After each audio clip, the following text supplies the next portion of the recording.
Bueno, es la primera ponencia y vamos a afinar cosas. Les decía que les daba las gracias especialmente a los organizadores y a todos ustedes que cada día colaboran con nosotros en nuestra labor diaria con nuestros enfermos.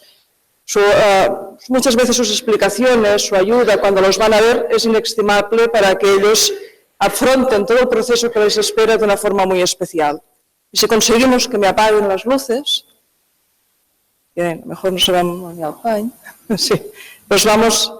Quería en primer lugar explicarles un poquitín quién somos nosotros y por qué queremos darles las gracias de una manera especial.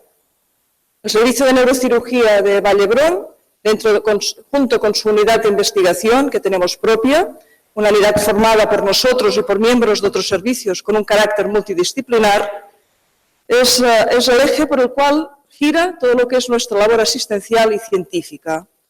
Desde hace años nosotros hemos empezado, en realidad en la década de los 90, a hacer investigación clínica, fundamentalmente clínica, por los recursos que teníamos y porque no podemos olvidar que nosotros somos clínicos, somos médicos, somos cirujanos.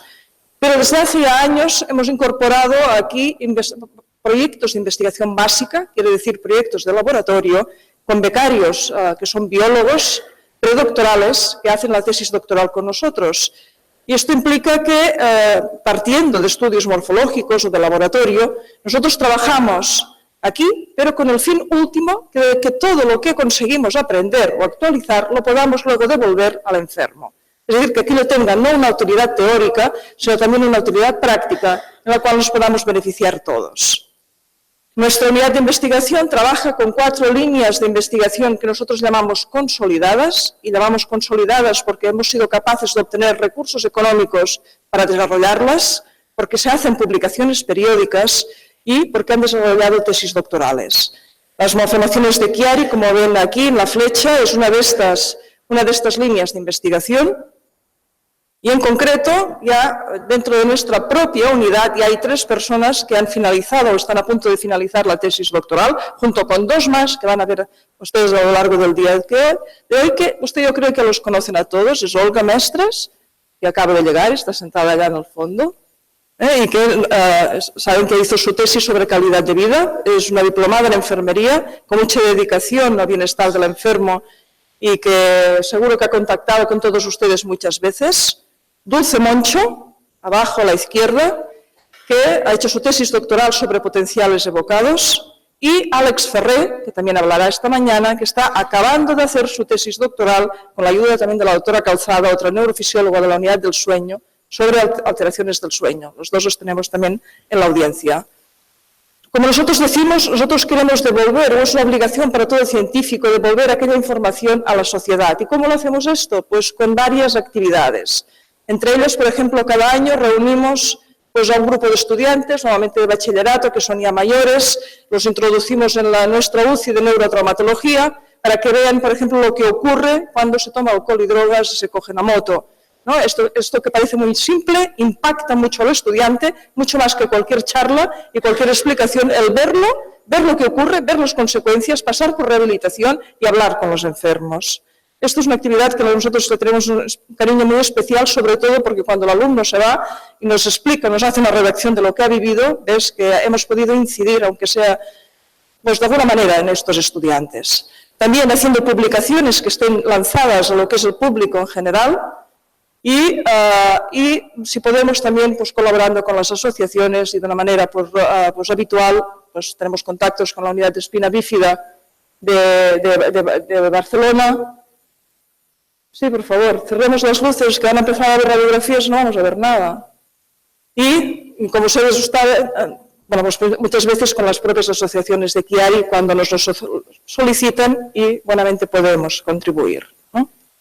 De una manera muy especial, queremos dar las gracias tanto a FEMACBA como a ANAC, como a aquellas otras asociaciones que en estos últimos años han hecho alguna aportación económica a nuestra unidad de investigación. Tienen que saber que nosotros apreciamos muchísimo este origen de este dinero, es un poco como la maratón de TV3, es un dinero que sale del pueblo, que sale del enfermo, que no sale de instituciones, que cuesta mucho de conseguir y que nosotros apreciamos, y evidentemente hay que darle una utilidad que sea clara y que sea vista por todos y que sepan ustedes que nosotros lo hacemos siempre así. Visto esto, en primer lugar, la primera mesa redonda que voy a moderar va dirigida un poco a recordar algunos aspectos generales sobre la malformación, sobre la fisiopatología y sobre el diagnóstico de una forma más específica. Y nos vamos a introducir un poquito primero en saber de qué estamos hablando, ¿no? El concepto que decimos que es una malformación de Chiari. Bueno, pues podríamos decir de forma simplista que es un conjunto de anomalías congénitas, aunque también existen las adquiridas.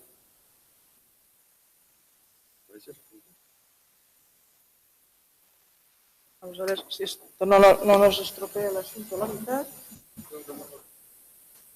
No, pero el ratolí.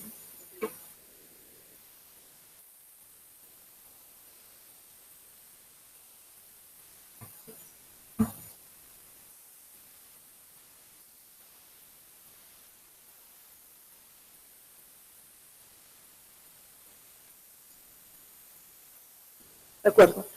Decimos anomalías congénitas porque parten de nacimiento, aunque el Chiari también puede deberse a un problema secundario, también se llama adquirido. Pero que el denominador común es que hay una ectopia, es una mala posición de las amígdalas del cerebelo que salen de la cavidad craneal hacia el canal raquídeo.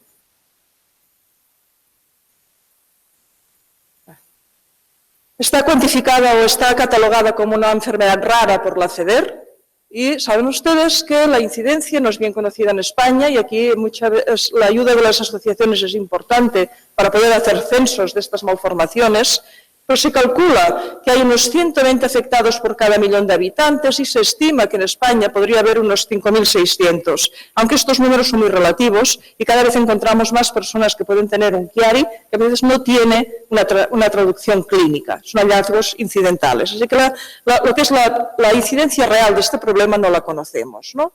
Importante es ver cuál es el problema, qué ha originado que esta malformación que decimos desde nacimiento aparezca en algunas personas. Sabemos hoy en día de que puede haber una serie de combinación de problemas genéticos o ambientales en muchas patologías, pero en nuestra enfermedad fundamentalmente va a ser un problema genético. Y la primera charla que vamos a presentar esta mañana después de esta introducción va a ser sobre genética de la malformación de Chiari.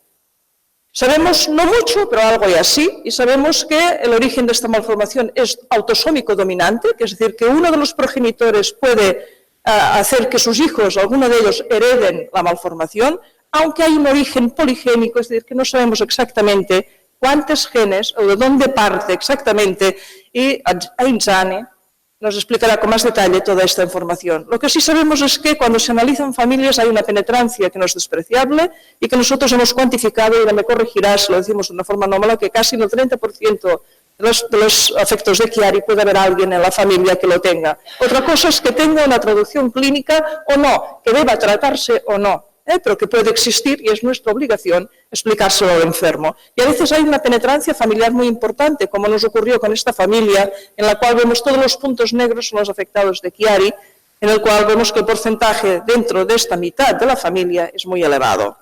Bueno, lo que sí sabemos es que tienen un origen embrionario y que parte en las fases precoces del desarrollo embrionario, cuando el feto todavía es muy pequeño. De hecho, dentro del primer trimestre y muy precozmente dentro del primer trimestre. Fases tempranas. Estamos en estas fases iniciales. Y en conjunto lo que va a ocurrir, o las consecuencias de este desarrollo anómalo, es que la fosa posterior del cráneo va a ser pequeña y no va a caber el cerebelo dentro de la fosa posterior y va a migrar, a descender hacia el canal raquídeo.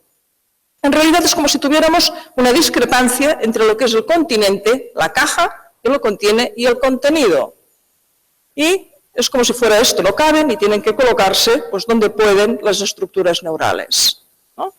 Bueno, aquí uno de los aspectos más polémicos es la clasificación de estas malformaciones de Chiari, que muchos epónimos todavía recuerdan como Arnold-Chiari. No vamos a entrar en la polémica de Arnold o de Chiari. Nosotros ya consideramos que es una malformación que por justicia histórica hay que llamar de Chiari, y para entenderla mejor, y porque la mayoría de ustedes son enfermos, recordaremos lo que es el foramen magnum, es el foramen mayor, el agujero mayor del cráneo, por el cual sale lo que es la médula espinal hacia el canal raquídeo. Es aquí donde vamos a tener el problema y el compromiso de espacio. Si nosotros vamos a enseñar hoy imágenes, lo podemos hacer en 3 planos, pero habitualmente las vamos a ver en el plano sagital. La resonancia, esto quiere decir, como si hiciéramos un corte a nivel de la línea media del cráneo. En condiciones normales, el foramen magnum estaría aquí y veríamos que todo el cerebelo está contenido dentro de lo que es la fosa posterior. Esta sería la estructura del cerebelo.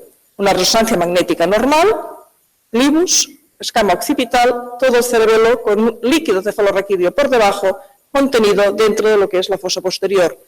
Y un enfermo con Chiari. Vemos que aquí hemos perdido toda esta situación de amplitud, el cerebelo está elongado, alargado, aplastado, y hay una parte que migra hacia el canal raquídeo. Bueno, pero en realidad si nosotros hablamos de Chiari, hay que tener, porque lo verán ustedes si buscan por internet, que seguro que lo han hecho o lo harán a lo largo de su vida, de que hay otras enfermedades de Chiari y que muchas veces se confunden con el Budd-Chiari, que es un síndrome digestivo que no tiene nada que ver a nuestra patología. Bueno, en realidad hay que tener en cuenta que Hans Chiari lo describió con estudios post-mortem en necropsias y que inicialmente pues, él presenta una clasificación que es la que hemos utilizado hasta el día actual, en la cual hay que decir que no, algunas cosas pues, no son exactamente así, tal como las entendemos hoy en día, o han habido variantes. Lo fundamental, el Chiari 1, que es el que probablemente están afectos la mayoría de ustedes, simplemente el rasgo más evidente es que hay esta salida de las amígdalas de la fosa posterior por debajo del foramen magnum, lo que hemos comentado, ¿no? Muchas veces esto ha llevado a error, porque incluso algunos médicos piensan que, ahora ya no, cada vez menos, de que el Chiari 1 implicaba que las amígdalas llegaban a C1, el Chiari 2 que llegaban a C2, Chiari 3 que era todavía más, esto no es para nada así, son entidades distintas, aunque, como veremos, el 1 y el 2 tienen una familia común. En el 2, que es el que se asocia a la espina bífida por definición, aquí lo que ocurre es que no solo las amígdalas, sino también el tronco del encéfalo desciende, está elongado, y así como el cuarto ventrículo, y bajan también hacia el canal raquídeo. Aunque aquí veamos que esto es mucho más aparatoso que un Chiari 1, raramente operamos a los enfermos con un Chiari 2. La clínica que van a presentar es completamente distinta y los problemas fundamentales van a venir por su raquis, por su espina bífida y por otros problemas y no por su malformación de Chiari, aunque hay enfermos que sí debemos operarles. Este es el enfermo característico, una espina bífida que ha habido un anclaje medular, la médula ha quedado fuera del canal raquídeo durante el desarrollo embrionario y resulta que esto ha provocado una tracción y una elongación hacia abajo de todas las estructuras neurales superiores. El Chiari 3 es una entidad, como ya ven aquí, completamente distinta, no tiene nada que ver a los dos casos. Aquí existe lo que llamamos un encefalocele cráneo-cervical, es decir, hay un orificio en el cráneo y parte del líquido ha migrado, es decir, no se ha formado bien, no se ha cerrado bien aquel cráneo y el líquido y parte del tejido neural pueden salir fuera de lo que es el cráneo. No hay un problema de ectopia de amígdalas ni de mala posición, es un problema distinto. A veces, fíjense que no solamente es líquido, sino que es el cerebelo el que migra hacia el exterior. Y en el Chiari 4 lo que hay es al contrario, es apenas hay cerebelos, una hipoplasia, una atrofia de aquel cerebelo, y vemos que aquí la fosa posterior está llena de líquido y que el cerebelo es simplemente un reducto que vemos en esta zona superior. Como ya vemos aquí de entrada, estos dos elementos no tienen nada que ver a los de antes.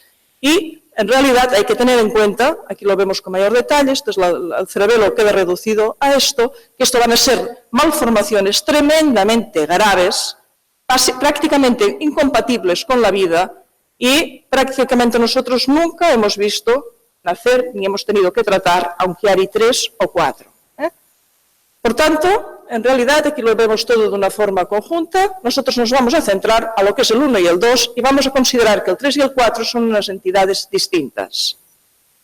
Pero el problema se complica cuando aparece en la literatura otro tipo de connotaciones sobre la malformación de Chiari para intentar explicar lo que les ocurre a algunos enfermos en los cuales la clínica es muy parecida, tienen una siringomielia, pero resulta que las amígdalas no están fuera del cráneo. Es lo que algunos autores han llamado Chiari tipo 0, que lo presentaron como casos esporádicos iniciales y que después pues, han habido series más largas. Son enfermos Son enfermos que es verdad que las amígdalas del cerebelo están en su sitio, pero no tienen cisterna magna, la fosa posterior es pequeña, y los estudios de morfométricos que también ha hecho Arizane dentro de su tesis doctoral, podemos ver que en estos enfermos pueden tener la fosa posterior más pequeña de lo normal. Las amígdalas están en su sitio, pero el líquido no circula bien. Y en estos enfermos a veces hay que tratarlos, a veces, sí hay una serie de connotaciones especiales, como veremos a lo largo de esta mañana. También aparece el Chiari 1.5, para decir que sería una entidad que estaría a medio camino entre el Chiari 1 y el 2. Es decir, no lo podemos llamar, lo llamamos 1.5 porque 2 no lo podemos llamar, no hay una espina bífida asociada. Sin embargo, en el Chiari 1.5 sí que hay una parte del tronco que sale fuera de lo que es la cavidad craneal. Vemos aquí el óbex es la unión, el punto de salida del cuarto ventrículo y debería estar aquí arriba, está aquí abajo y esto es una situación intermedia entre lo que es el Chiari 1 y lo que sería el Chiari 2. Bueno, si nosotros hacemos una clasificación en conjunto de todos nuestros enfermos que podemos tratar, los veríamos aquí, diferente posición de las amígdalas según donde esté situado lo que es el óbex por encima o por debajo del foramen magnum. Utilizamos la clasificación de Barkovich, la doctora Vázquez, que va a venir después, nos va a explicar un poco más si está de acuerdo o no con estos milímetros, yo creo que ya sí, que es de la escuela de Barkovich, pero veremos a continuación. Y nos centraremos en realidad en el 1 y en el 1.5, porque hasta ahora han sido como patologías hermanas y que durante mucho tiempo se han considerado dentro de lo que es el Chiari 1.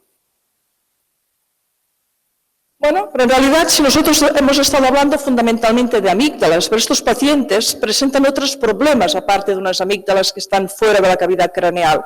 Problemas que son los que causan que estén fuera de la cavidad craneal en realidad. Por ejemplo, el hueso occipital es muy corto, la escama occipital es muy corta, el clivus a veces también es muy corto, a veces está incluso horizontal, lo veremos después. El tentorio, que es esta membrana que separa lo que es el cerebro del cerebelo, es muy vertical.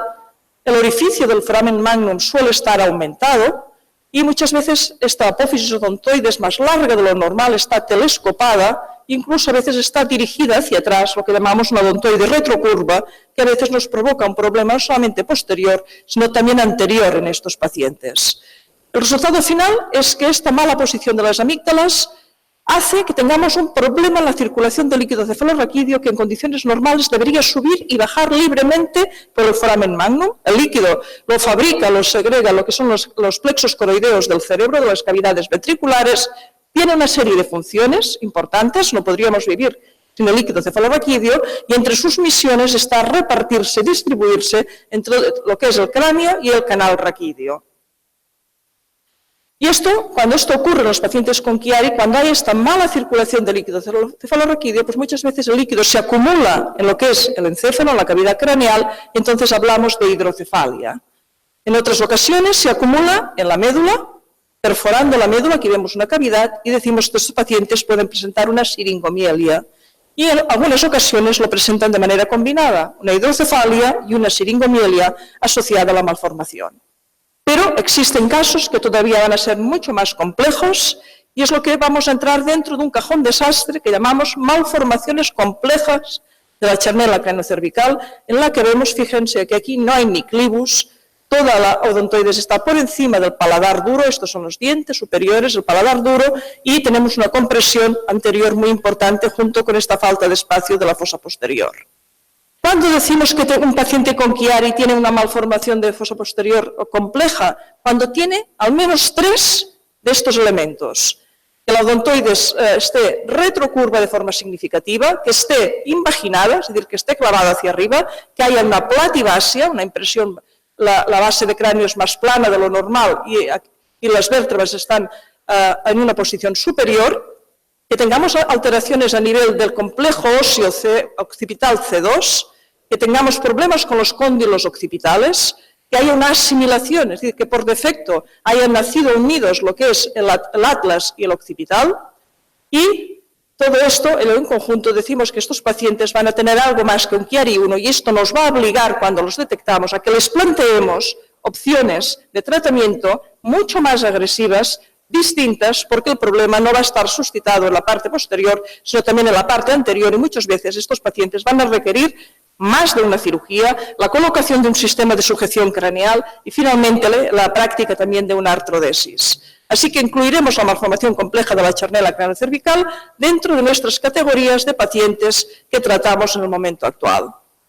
Bueno, ¿y qué consecuencias clínicas tiene la malformación de Chiari? ¿Cuáles son los síntomas que tienen estos pacientes? Son muy variados, ustedes lo saben muy bien, y muchas veces son, lo que decimos, incidentales. Lo hemos encontrado por casualidad, o es muy fácil hacer una resonancia magnética a una persona cuando tiene cefalea, o incluso cuando ha tenido un traumatismo por un accidente, y encontramos algo que no tiene nada que ver ni con la cefalea, porque puede ser una migraña, ni muchas veces con el accidente de tráfico que le puede haber provocado un latigazo y que aquello ya estaba de nacimiento, y aparece.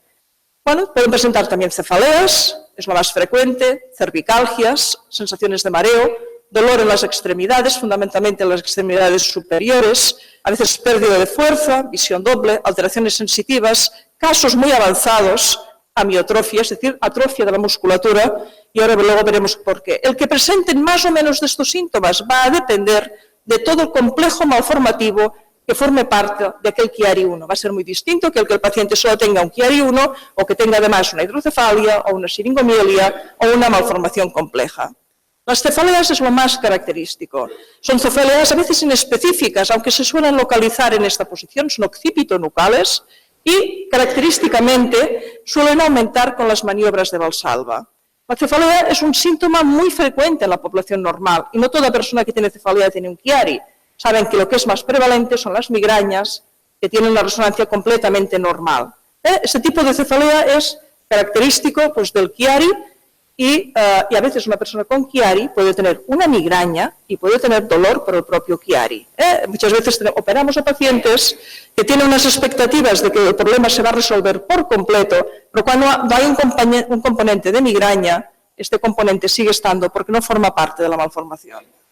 Los mareos también son característicos, ya que no son mareos rotacionales, sino que es como una sensación de borrachera, podríamos decir. Es algo que a veces es difícil de explicar y que se suele desencadenar cuando hay movimientos de rotación rápidos de la cabeza, muchas veces. La escoliosis, que es una deformidad de la columna, suele estar presente cuando tenemos una siringomielia. La siringomielia implica una atrofia de la musculatura paravertebral. Hay unos músculos que están más tróficos que otros, unos ganan respecto a otros y como ganan, curvan lo que es la columna, provocando esta deformidad, esta escoliosis. Cuando la siringomielia también es muy importante, se produce lo que es toda una atrofia de la musculatura, sobre todo de las manos. Estas son manos características de una persona con una siringomielia muy severa. Y esto obviamente no solamente implica esta posición, sino también implica una pérdida de fuerza y de la habilidad motriz fina de estas manos. Esto también es la siringomielia. Y luego hay otras alteraciones que hasta ahora han sido menos conocidas, a las que vamos a dedicar toda una charla en el día de hoy, que son las alteraciones del sueño y las apneas que a veces algunos de estos pacientes pueden presentar, ¿no? Muchas veces la clínica no es tan simple, y incluso esto en los niños las situaciones son mucho más difíciles. Y está descrito, por ejemplo, en la literatura, que hay niños, luego lo veremos después por la tarde cuando hablemos de la parte pediátrica, que a veces simplemente se manifiestan con un lloro, con una irritabilidad que no se puede explicar, y luego lo veremos con más calma. O a veces simplemente alteraciones de la marcha. Son casos inusuales, obviamente. Esto no quiere decir que tengamos un niño que sea llorón y que tenga que tener un Chiari. Estamos hablando de situaciones que veremos cuando veamos algunos ejemplos, y veremos ahora uno y otro después, que claramente se apartan de lo que es la rutina o lo que puede presentar una persona en la vida normal. Vamos a ver cómo, por ejemplo, el caso de este chico, si nos funciona el vídeo. Es un chico que tenía simplemente una alteración de la marcha, fundamentalmente con muy poca cefalea y con unos estereotipos que realmente, pues bueno, tenía muy preocupada a la familia y a la escuela, porque este niño no podía ir a la escuela y porque cada 2 por 3 estaba encamado o estaba en casa. ¿De acuerdo? Entonces, bueno, ¿cómo enfocamos el manejo de los pacientes con un Chiari? Hay que hacer una valoración clínica, es fundamental realizar estudios de neuroimagen. A esto vamos a dedicar esta mañana junto con la práctica de estudios neurofisiológicos para ver no solamente lo subjetivo, sino también lo objetivo lo que no nos explica el enfermo, sino lo que nos muestran las pruebas que tiene aquel paciente que vamos a estudiar. Aunque ahora la doctora Vázquez nos lo explique con más detalle, cuando nosotros tenemos un Chiari solicitamos una resonancia magnética craneal y medular para ver si hay hidrocefalia o siringomielia también, y estudio de potenciales y una polisomnografía. Y cuando establecemos una indicación quirúrgica, también un TAC de charnela craneocervical, porque seguro que ella nos trae ejemplos, o si no los traigo yo después, de ver lo importante que es para nosotros esta exploración de cara a la estrategia quirúrgica que debemos emplear en aquel paciente. Ya con todo esto vamos a dar paso a los 4 ponentes que tenemos esta mañana. Y en primer lugar, aunque estaba la doctora Vázquez, me he permitido cambiar el orden y poner a Itzane, porque como estamos hablando de origen de la malformación y de fisiopatología, pues ella nos va a explicar un poco su tesis doctoral, entre otras cosas, ha versado sobre esto, la hemos tenido de becaria en nuestro centro hospitalario, no en nuestro grupo, pero en otro grupo hermano con el cual trabajamos de manera periódica, con la neurología pediátrica, y ella ha estado fuera durante más de 2 años en estas instituciones de Estados Unidos y ha hecho su máster en biotecnología molecular. Ella nos va a explicar todo este componente genético de la malformación de Chiari y las estrategias que tenemos para su identificación. Seguro que a muchos de ustedes les hemos pedido sangre para poder hacer este tipo de estudios y pues esto es el resultado que verán a continuación. Después la doctora Vázquez, que tenemos el honor de que hoy esté aquí con nosotros. Ella es la jefe de servicio de neuroradiología pediátrica. Ella nos ayuda muchísimo en todo lo que nosotros pedimos. La verdad es que es un mundo aparte, la parte de la pediátrica, en la cual siempre tenemos el apoyo y no tenemos las dificultades de tener que pedir las cosas como si fuera siempre para nuestro padre, porque muchas veces es así. Y ella tiene muchísimos años de experiencia, se formó con Barkovich también, y nos va a explicar un poco todo lo que ella cree que debemos mirar cuando nosotros buscamos la malformación. Después está Alejandro Ferré, Alex, para nosotros, que está acabando su tesis doctoral sobre apneas y trastornos del sueño relacionados con el Chiari y que también nos va a hablar de este componente del sueño. Y finalmente, la doctora Dulce Moncho, que espero que haya podido llegar porque ayer estaba enferma y le vamos a dar un poquito más de margen, porque nos tendría que hablar de todo el papel de los potenciales evocados, de cómo nos sirven para diagnosticar y para hacer el seguimiento de estos pacientes. ¿Te quedas, Jane?